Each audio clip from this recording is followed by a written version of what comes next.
오늘은 누가복음 19장 1절부터 10절까지의 말씀을 가지고 예수님과 만남 이후에 관해서 우리 같이 말씀을 듣고 또한 도전받고 결단하는 시간 되길 바랍니다.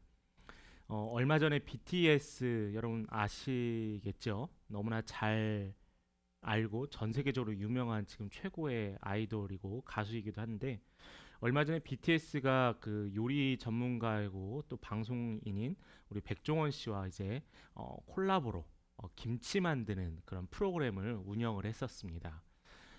사람들이 이 김치 만드는 프로그램을 보고 자신들이 직접 김치를 담기 시작하는 거예요.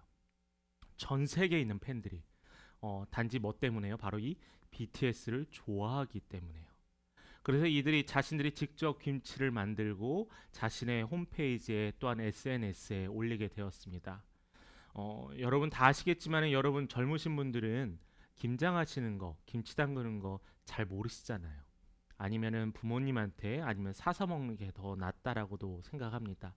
그런데 말도 안 통하고 문화도 틀리고 또한 김치를 잘 먹어보지도 않았던 이 BTS 팬들이 어마어마한 사람들이 만들어서 올려놓기 시작하는 거예요.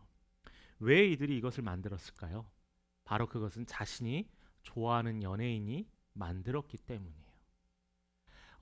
좋아하는 사람인데 왜 굳이 이렇게 했을까? 이것은 동질감을 느끼려고 하는 겁니다. 팬들은 자신들이 좋아하는 가수나 또한 연예인들로부터 영향력을 받습니다. 그런데 이것이 비단 연예인들에게만 해당되는 사항이 아니에요. 좋은 만남은요, 좋은 인생을 만들어 갑니다. 또한 좋은 만남이 좋은 미래를 이끌어 가기도 하죠.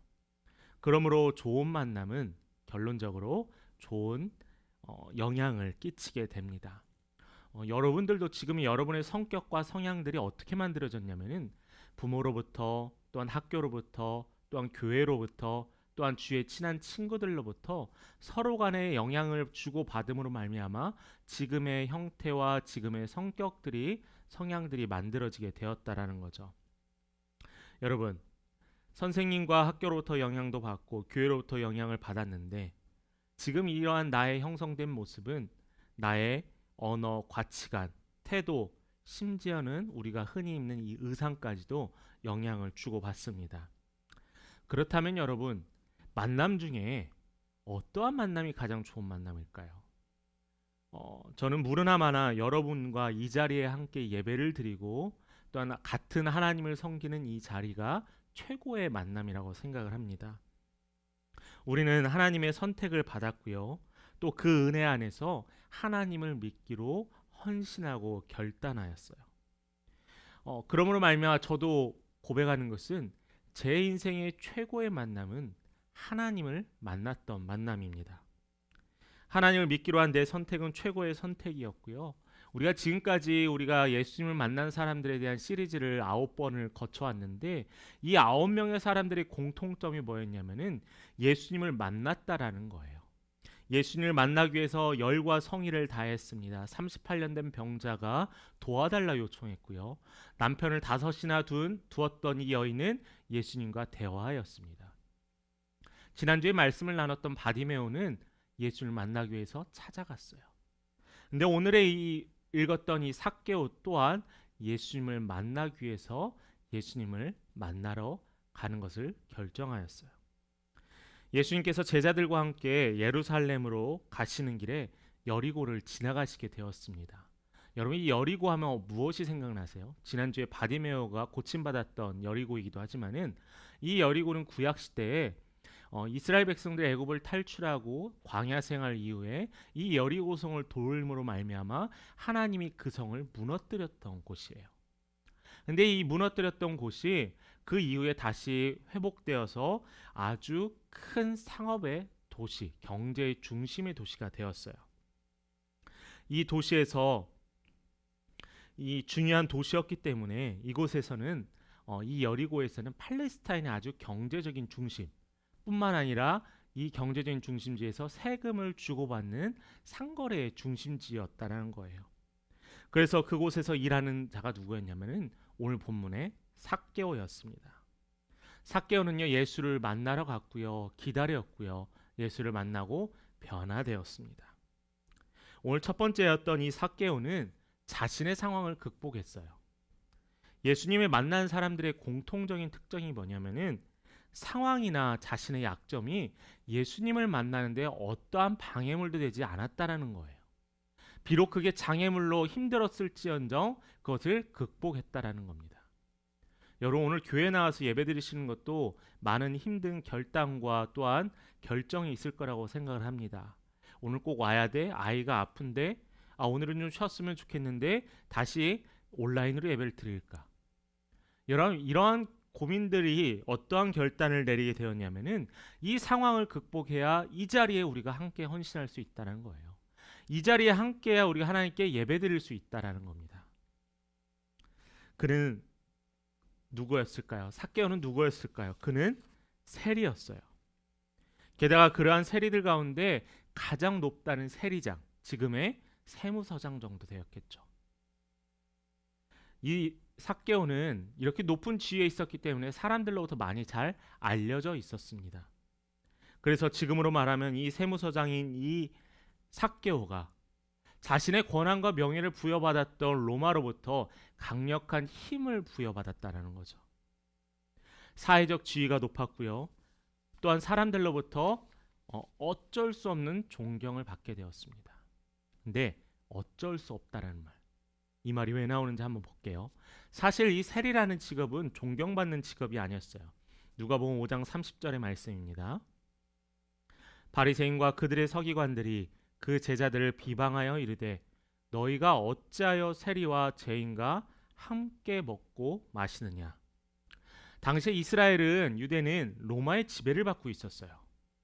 이 로마의 지배를 받았다는 것은 뭐냐면 세금을 걷어서 로마로 보내야 한다는 거예요. 그래서 이 방금 읽었던 누가복음 5장 30절의 말씀에서 마찬가지로 세리와 죄인은 같이 보았다는 거예요. 죄인이 세리였고요, 세리가 죄인이었습니다. 뿐만 아니라 이스라엘 율법에는 이방인들과 함께 식사하는 것에 대해서 그들이 죄인과 같이 식사한다라고 이야기를 하고 있습니다. 그래서 세리는 그런 이방인이었던 로마를 위해서 일하였고요. 또한 그들과 함께 지내고 식사함으로 말미암아 그는 죄인이라 칭함받기에 충분했습니다. 당시 이스라엘 사람들은 삭개오를 향해서 죄인이라 하였죠. 그리고 거리를 두었어요. 그런데 여러분, 사실 그거 아세요? 삭개오라는 이름의 의미는 의인이라는 의미예요. 의로운 사람이라는 의미가 있어요. 그 말인즉슨 부모가 삭개오를 낳으면서 그의 이름을 정해주는데 그에게 어떻게 되라고 요청했기 때문에, 어떠한 사람이 되라고 바랬기 때문에 이 이름을 지어줬던 거예요.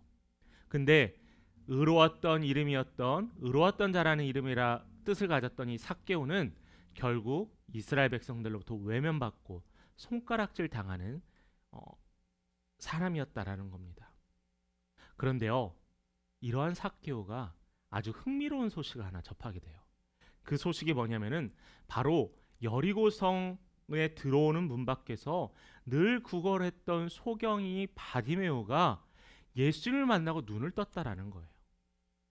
그리고 왜 여기에서 삭개오가 더 마음이 갔냐면은 눈을 못 떴던 이 소경인 바디메오가 당시 이스라엘에서는 그도 죄인이었거든요. 지난주 말씀에서 우리가 나눴듯이 그는 자신의 죄 또는 부모의 죄로 인하여서 눈이 멀었다라고 했거든요. 세리였던 자기도 이스라엘 사람들이 자신을 죄인이라고 칭했습니다. 이 말의 의미는 같이 따돌림 당하고 같이 죄인이라 칭함받았던 바디메오를 만나줬던 예수님이 혹시 나도 만나주지 않으실까, 내가 찾아가면 그도 나에게 말씀하지 않으실까라는 기대감이 있었습니다. 그래서 이 삭개오는 마음이 흔들렸고요. 결국 3절의 말씀을 봅니다. 그가 예수께서 어떤 사람인가 하여 보고자 하되 키가 작고 사람이 많아 할 수 없어. 자, 여기에서 말씀은 예수께서 어떠한 사람인가 보고자 하기 위한 목적이 있었어요. 삭개오는 궁금했어요. 왜 저 죄인과 같이 하고 저자를 치료했던 예수가 누구인가 궁금했습니다. 여러분, 믿음의 첫걸음은요, 궁금해야 돼요. 성경을 읽고 믿음에 정말 감탄하고 신앙이 생겨서 믿는 게 아니에요. 궁금해서 시작하는 거예요. 여러분들의 모습을 통하여서 여러분 주위의 가족이나 친구들이 여러분들이 예수님 믿고 변화되는 모습이 궁금해서 나오기 시작하는 거예요. 매일 새벽 예배를 드리는 우리 교회가 맨날 왜 저 새벽 시간대마다 불이 켜져 있지라는 사람들의 궁금증을 자아하면서 사람들이 오기 시작하는 거예요.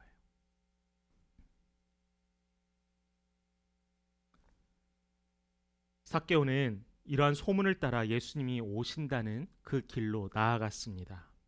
그런데요, 그곳에는 벌써 이미 수많은 사람들이 밀집해 있었어요. 왜요? 삭개오도 들었는데 당연히 여리고성에 사는 사람들도 들었겠죠. 그래서 어떻게든지 예수를 보고자 하여 사람들이 모였습니다. 에워쌌어요. 사람들이 쭉 길을 늘어섬으로 말미암아 삭개오는 도저히 비집고 들어갈 틈이 없었습니다.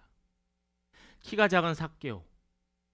키가 작기 때문에 사람들에게 양해를 구해서 잠깐만 피할게요, 잠깐만 들어갈게요 하면서 앞에 서서 보면 되는데 삭개오는 그런 부탁까지 하고 싶지 않았어요. 왜냐하면은 사람들이 자신을 피하는 걸 알고 있었기 때문에, 사람들이 자신을 죄인이라고 하기 때문에 굳이 그들에게 부탁하고 싶지 않았습니다. 그때 삭개오가 바라봤던 게 뭐였냐면은 돌 무화과 나무라는 거죠. 우리가 어렸을 때 뽕나무라고 많이 배웠던 이 돌 무화과 나무를 바라보게 됩니다. 삭개오는 예수님을 보고자 하여 출발하였는데 그 보고자함이 들어갈 수 없음에 그는 무화과 나무, 돌 무화과 나무를 올라가게 되었다는 거죠. 어른이, 그래도 키가 작지만 어른이 이 돌 무화과 나무 올라가는 게 쉬웠을까요? 부끄럽지 않았을까요? 그런데도 이 삭개오는 자신의 처한 상황을 극복했습니다. 포기하지 않았어요. 지혜를 냈어요. 어떻게 해서든지 나아가려고 방향을 세웠어요. 우리 교회가 작아서, 나는 능력이 없어서, 나는 직장이 아직 변변치 않아서, 지금 코로나 상황 때문에 이건 변명이에요. 우리가 해야 될 사명이 앞서서 이러한 사명들은 우리의 처한 현실을 넘어서야 한다는 거예요. 믿음이라는 건 그런 거예요. 상황을 넘어서시기 바랍니다. 상황을 넘어선다면은 하나님께서 그의 앞길을 인도해 주세요. 본문의 말씀을 계속 보면은 두 번째로 예수님께서 그를 보셨어요. 예수님께서 삭개오를 보셨다라는 거예요. 예수님께서 지나가시다가 돌 무화과 나무에 올라가 있는 한 남자를 봤습니다. 5절의 말씀 한번 볼까요? 예수께서 그곳에 이르사 쳐다보시고 이르시되 삭개오야 속히 내려오라, 내가 오늘 내 집에 유하여야 하겠다 하시니. 자, 예수님께서요 돌 무화과 나무 올라가 있는 삭개오에게 이야기합니다. 내가 내 집에 머물러야겠다, 내려오나라고 했습니다. 얼마나 기뻤을까요? 이스라엘 사람들이 자신을 죄인이라고 멀리했지만은 기적을 베푸고 능력 있다 하고 내가 그토록 간절하게 보고자 했던, 내가 왜 이 돌 무화과 나무까지 올라가면서까지 보고자 했던 그 사람이 나에게 말을 겁니다. 내려오라, 내가 내 집에 유하야겠다. 여기에서 예수님께서 속히 내려오라는 말은 단순히 나무에서 내려오라는 말이 의미가 아니에요. 그와 만나겠다는 겁니다. 그와 대화하겠다는 거고요. 그와 이야기하겠다라는 거예요. 그 전의 삶에서는 삭개오는 하나님을 의지하지 않았어요. 자신의 상황을 극복하기 위해서 무엇을 바라봤죠? 바로 명예를 바라봤습니다. 로마의 높은 지위에 오르려고 발버둥 쳤어요. 그는 자신의 약점을 극복하려고 어떻게 했죠? 부를 얻기 위해서 노력했습니다. 이것은 나쁜 방법이었죠. 가난한 이들 걸 뺐고요. 또한 잘못 계산함으로 말미암아 그들의 재산을 강탈했습니다. 이랬던 삭개오가 이제는 변화되게 되었어요. 어떤 말 때문에요? 예수님께서 말씀하셨던 돌아오라라는 거예요. 수없이 이야기하고 있던 구약의 말씀들, 선지자들과 사사들을 통하고 또한 신앙의 선배들을 통해서 무차 얘기했던 게 뭐냐면은 돌아오라라는 거예요. 누구에게요? 여호와께요. 예수님께서 삭개오에게 이르시되 집에 간다는 말을 사람들의 반향을 일으켰어요. 왜 저 죄인과 대화를 하시는 거지? 왜 저 죄인과의 집에 가신다는 거지? 사람들은 이해할 수 없었어요. 어떤 사람은 실망했겠죠. 어떤 사람은 욕했겠죠. 어떤 사람은 이해할 수 없어서 그러지 않으실 거야라고 생각했겠죠. 그런데 예수님께서는 삭개오에게 너의 집에 간다 하였습니다. 삭개오의 마음은 어땠을까요? 5절 말씀 후반절에 보면은 내 집에 유하겠다 하셨고요. 6절의 말씀을 봤더니 즐거워하였다고 했어요. 즐거워해서 영접했다라고 했어요. 삭개오는 너무나 즐거웠어요. 사람들의 비난과 비판에도 불구하고 그분께서 나에게 이야기를 거시고 우리 집까지 오신다는 거예요. 삭개오는 너무나 즐거웠어요. 이 모든 상황에 사람들의 수군거리는 소리는 나에게 들리지 않았어요. 오로지 예수님만 보이기 시작했습니다. 삭개오는 감동받았고요. 삭개오는 이제는 정말 이름처럼 의로운 사람이 되고 싶었습니다. 사람들로부터 인정받는 의로운 사람이 되고 싶었어요. 자신의 이름을 회복하고 싶었어요. 그래서 우리가 지금까지 나누었던 9가지의 시리즈 설교 가운데 마지막 10번째를 왜 이 삭개오를 했냐면은 삭개오는 행함이 있었고 변함이 있었다는 거죠. 자, 삭개오는 예수님을 만난 이후에 좋은 변화가 이끌려졌습니다. 설교 초반부에 좋은 만남은 좋은 영향력을 끼쳐야 한다고 했잖아요. 삭개오는 여기가 바로 중요한 포인트예요. 또한 우리를 향한 하나님의 과제이고 명령이기도 합니다. 삭개오는 예수를 만난 뒤에 변화였어요. 비록 불의한 방법으로 돈을 모으고 로마를 향해서 권력을 얻기 위해서 발버둥쳤던 이 삭개오가 다음과 같이 이야기합니다. 8절 말씀입니다. 삭개오가 서서 주께 여짜오되 주여 보시옵소서 내 소유의 절반을 가난한 자들에게 주겠사오며 만일 누구의 것을 속여 빼앗은 일이 있으면 내 갑절이나 갚겠나이다. 자, 여러분, 여기에서 삭개오가 어떤 걸 고백하죠?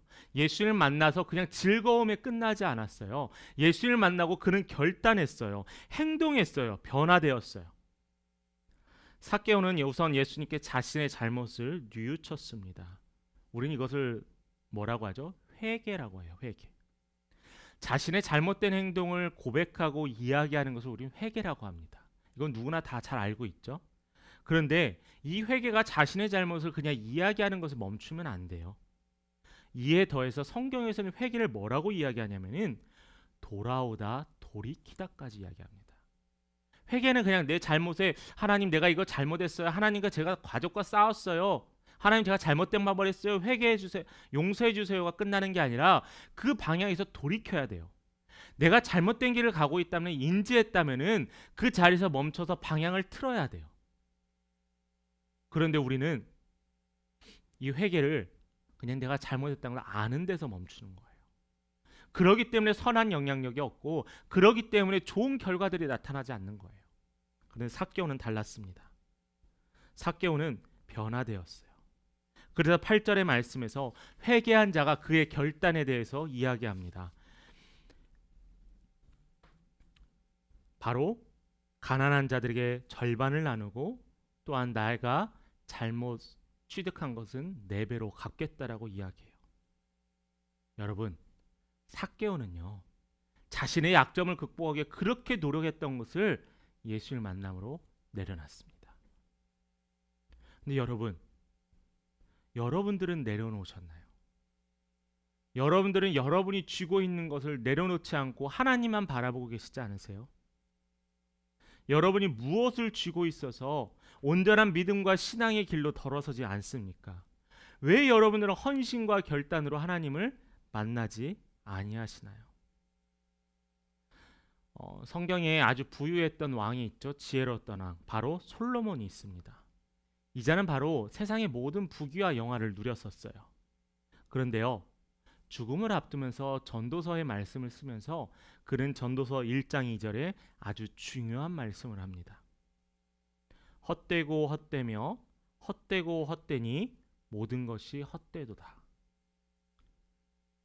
당시 솔로몬은 수많은 엄청 큰 영토와 또 성전은 금기둥으로 만들었다고 했어요. 하나님을 향한 예루살렘 성전도 완성했어요. 수많은 나라들이 조공을 바쳤어요. 모든 걸 다 갖췄습니다. 그런데 이 솔로몬이요 무엇이라기는 헛되고 헛되다라고 이야기해요. 이렇게 생각할 수도 있습니다. 아, 다 가졌으니까 그런 말 할 수 있는 거 아니겠어요? 아니요. 우리가 지혜를 구하는 것은 그것을 경험한 사람들로부터 우리가 지혜를 얻는 거잖아요. 조상으로부터 지혜를 얻는 것도 마찬가지고요. 우리가 가보지 않았어도 그 지혜를 얻는 것도 이러한 방법입니다. 내가 지금까지 했던 모든 일을 돌아보아 헛되어 바람을 잡으려고 했구나라고 고백해요. 그러면서 솔로몬은 자신의 마지막 유언과 말씀에 이런 이야기를 합니다.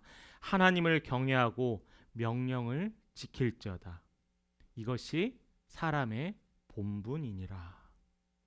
여러분, 무엇을 내가 소유하려고 노력하는 것이 아니고 무엇을 가지려고 노력하는 것이 아니라 하나님을 알고 그의 명령을 지키는 것이 우리의 본분이라고 했어요.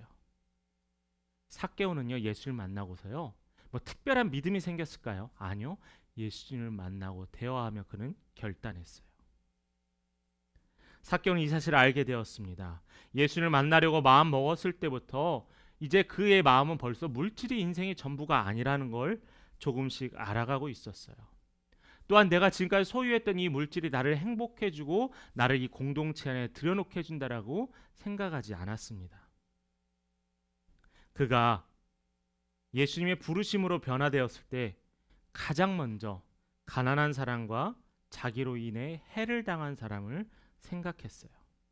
이제 삭개오는 자신을 위한 삶이 아니라 다른 사람을 위한 삶으로 관점이 바뀌었어요. 누구를 만나서요? 예수를 만나서요. 여러분, 예수님 만나고 무엇이 변화되었나요? 예수님 만나고 여러분의 언어가 변화되었나요? 예수님 만나고 여러분의 삶의 가치가 변했나요? 여러분, 선교를 하고 또한 어려운 이웃들을 볼 때 여러분은 얼마나 마음의 결단들을 하셨나요? 컴패션이나 다른 월드비전 같은데 3만 원, 2만 5천 원이면 아이들을 한 달을 후원할 수 있습니다. 근데 2만 5천 원이요, 가족들 짜장면 한 그릇 먹으면은 2만 5천 원이에요. 그런데도 우리는 신앙생활을 한다고 하지만은 거기에 따르는 영향력이 미쳐지지 않아요. 선교를 위해서 기도하고 함께 하자고 하지만은 우리는 선교의 나라를 바라보고 있지 않아요. 겨우 단돈 10,000원이라도 이 선교에 대해서 생각하지 않는다는 거예요. 9절의 말씀입니다. 예수님께서는 삭개오를 보면서 이러한 말씀을 하세요. 예수께서 이르시되 오늘 구원이 이 집에 이르렀으니, 예수님께서 결단하였던 이 삭개오를 향해서 무엇이라고 얘기하냐면은 구원이 이 집에 임하였다는 거예요. 너가 나를 바라고 너가 나를 만나고 너가 나를 통하여 하늘의 소식을 듣게 되었고 결단하게 되었더니 너에게 구원이 이른다. 근데 너만 아니라 이 집에 구원이 이른다는 거예요. 사람들로도 외톨림 당하고 손가락질 당했던 이 삭개오와 삭개오의 가족들이 이제는 아브라함의 자손이라는 칭함을 받게 됐습니다. 여러분, 행동하는 믿음은 이러한 결과를 갖게 돼요. 행동하는 믿음은 이러한 과정을 낳게 됩니다. 10절 말씀을 한 번 더 읽어봅니다. 인자가 온 것은 잃어버린 자를 찾아 구원하려 함이라. 예수님께서 만나셨던 9명, 지금까지 10명의 사건들을 통해서 보면은 예수님께서 만나셨던 사람들은 분명합니다. 예수님을 갈급해했었고요. 또한 사회에서 잃어버린 자라고 칭함을 받았던 자들이었어요. 예수님께서는 여러분들의 조건을 보고 사랑하지 않으세요. 여러분들의 외모를 보고 판단하지 않으세요. 여러분들의 마음을 보시고 갈급해하는 영혼을 보시고 여러분을 찾으신다는 겁니다. 예수님이 이런 그를 불쌍히 여기시고 찾아 구원하셨어요. 그에게 하나님의 형상을 회복시켜 주시고 이제는 삭개오의 이름이 그 이름의 진가를 나타낼 수 있게 되었습니다. 예수님과의 만남은 우리의 인격과 삶을 변화시켜요. 왜냐하면 주님 안에서 죄된 인간이 하나님을 만날 수 있는 유일한 통로이기 때문입니다. 삭개오는 예수를 만나고 자신의 재산의 희생과 또한 헌신으로 고백하며 응답합니다. 바로 이 삭개오의 믿음은 구체적인 행함이 있는 믿음이었죠. 참된 구원은 이처럼 우리들의 삶에 영향력이 미쳐져야 돼요. 변화가 동반돼야 돼요. 사도 요한이 말씀합니다. 말과 혀로만 사랑한다 하지 말아라. 진실과 행함으로 사랑하라는 거예요. 우리가 말로 여러분 저 사랑합니다. 우리 성도님 사랑합니다. 우리 아이야 사랑한다라고 말로만 하지 말고 행함으로 보이라는 거예요. 행함으로 상대방의 믿음을 평가할 건 아니지만은 그러나 너희들의 믿음이로 말미암아 이 행함에 놀라운 은혜의 축복들이 넘쳐난다는 겁니다. 이러한 변화는 철저한 자기희생과 헌신이 없이는 불가능해요. 여러분들 믿음의 높이와 믿음의 깊이가 다를 줄 압니다. 그런데 여러분, 이 믿음의 깊이가 다를지라도 여러분들 각자에게 주어진 헌신과 희생, 거룩한 희생이 있을 줄 알아요. 여러분 이것을 주님께 구하시기 바랍니다. 주님, 나를 어떻게 사용하시겠습니까? 주님, 제가 어떻게 반응하겠습니까? 늘 하나님께 물어보시는 여러분 되시기 바랍니다. 예수 그리스도를 만남으로 새롭게 변화되었습니다. 은혜와 믿음의 삶을 사시는 우리 성도님 되시기를 간절히 축원합니다.